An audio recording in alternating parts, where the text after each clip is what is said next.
ነዳጅ ማጣሪያ ሪፋይነሪ ከጋዝ ፌስ በተጨማሪ ሁለተኛው ፕሮጀክት ነው።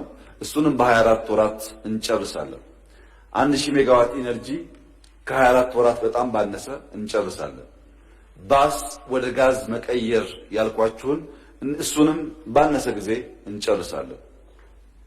ይሄ የጋዝ እና የሪፋይነሪ ፕሮጀክት ኢምፖርት ሰብስቲት በማድረግ ከፍተኛ ሀብት እንድንቆጥብ ያግዛል።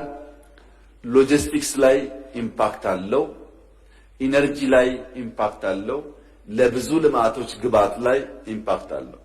ኢትዮጵያ ትልቁ ለኤክስፖርት የምታወጣው ሀብት አንደኛው ነዳጅ ነው፣ ሁለተኛው ማዳበሪያ ነው። እነዚህ ሁለቱን ከተካች ከፍተኛ ሀብት ሴፍ ታደርጋለች ማለት ለልማት። ሁለተኛ ጋዙ ነው ለማዳበሪያ ግብዓት የሚሆነው። ጋዙ ለኢነርጂ ግብዓት ይሆናል። ሎጂስቲክስ ላይ የምግብ ዋጋ መጨመር አንዱ ምክንያት ትራንስፖርት ነው።